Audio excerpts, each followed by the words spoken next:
Hey everybody, welcome back to the ECG channel. My name is Reed, and don't forget that you can follow along with this ECG by downloading the PDF document down in the description below, so you can have it for your notes, share it with your classmates, whatever you'd like.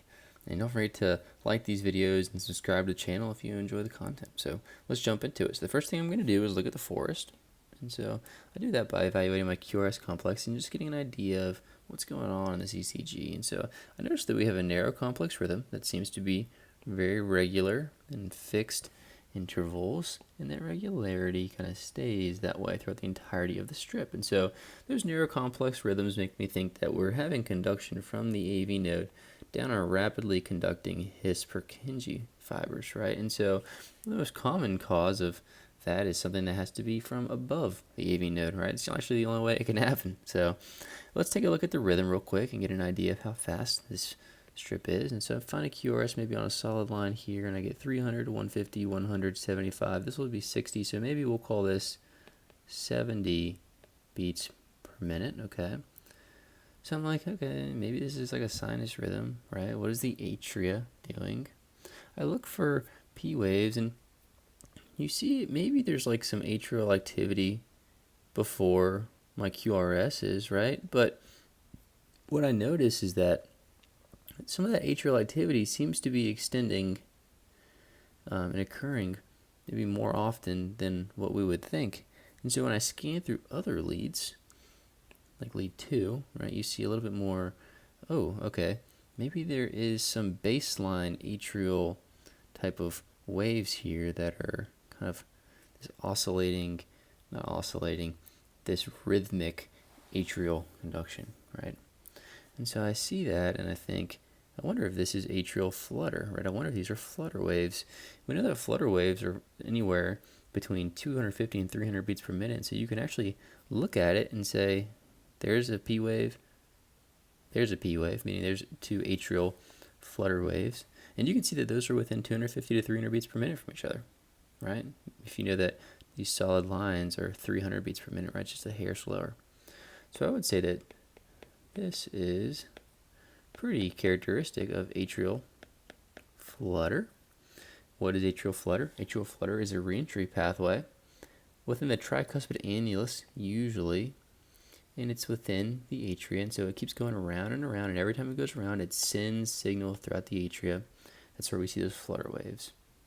And so in a flutter, the AV node's a bystander, and that signal bumps into the AV node, and it's obviously bumping into the AV node at a rate of 250 to 300 beats per minute, right? Because that's the amount of times that these reentry pathways are going around, and every time they go around, they send signal across. And that's bumping into the AV node that many times, but the AV node can't do that. It can't conduct that signal down. So it's only going to conduct every so many, right? That's the beauty of the AV node. It's our safety mechanism. So we call the AV node in atrial flutter a bystander. And what that means is that it depends on how fast it conducts is how many QRSs that we get. And so we get to qualify our atrial flutter. We get to qualify what is the ratio of atrial flutter waves to ventricular QRSs. That helps understand what the AV node is doing. And so maybe we can look up here in lead 3 and calculate that. So what you notice is if I count flutter waves, that's 1, 2, 3, fourth flutter wave, and then we have a QRS, and then we've got 1, 2, 3, 4 flutter waves, another QRS, and then let's do that one more time. 1, 2, 3, 4 flutter waves, and then a QRS. And you can see that we have this 4 flutter waves for every one QRS complex. And so what do we get? That is atrial flutter with 4 to 1 conduction, right? So that tells me why or how the AV node is functioning.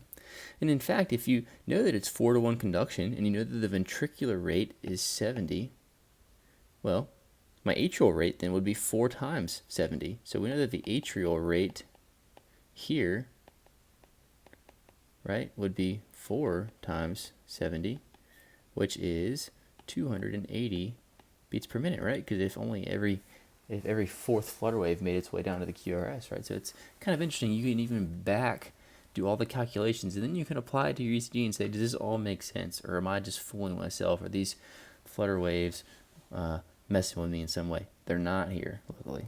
So pretty cool stuff, right? Alrighty, next thing we can do, we evaluated, in our algorithm, the PR interval, that's really trying to tell us, evaluate the AV node. Well, we just did that. Now we get to evaluate my QRS morphology, right? Because we said that the AV node is going to just send that signal down the ventricles. And so let's evaluate it. We said it's a narrow complex QRS, right? You can see that my QRS duration is less than 120 milliseconds. So it's narrow.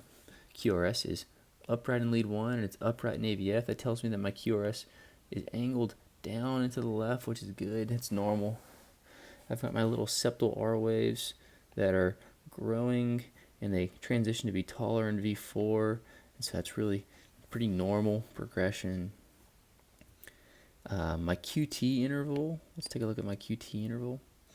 I gotta find a lead that I can see my T waves pretty good. I think V2 is probably the best one, right? And so if I draw a line at my QRS complexes and I find the midpoint between those, my T wave ends by that point, so that's reassuring for my QT interval, since it is kind of a rate-related thing with ventricular depolarization.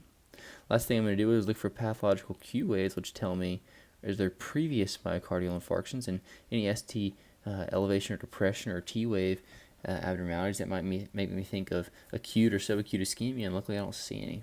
And so what do we get? Pretty straightforward rhythm. We've got an atrial flutter with 4-to-1 conduction with a ventricular rate or a ventricular response at 70 beats per minute. So I hope this helps you kind of better understand and visualize, at least understand the relationship between the flutter waves and the QRS waves and atrial flutter. This is a beautiful atrial flutter strip. I mean, I don't know if you can get an atrial flutter that is prettier than this one. When I first grabbed this ECG, I labeled it the best flutter strip that I had. So atrial flutter, like good atrial flutter strips, you'll see in V1, you've got these nice upright P waves that are nice and kind of marching through, right?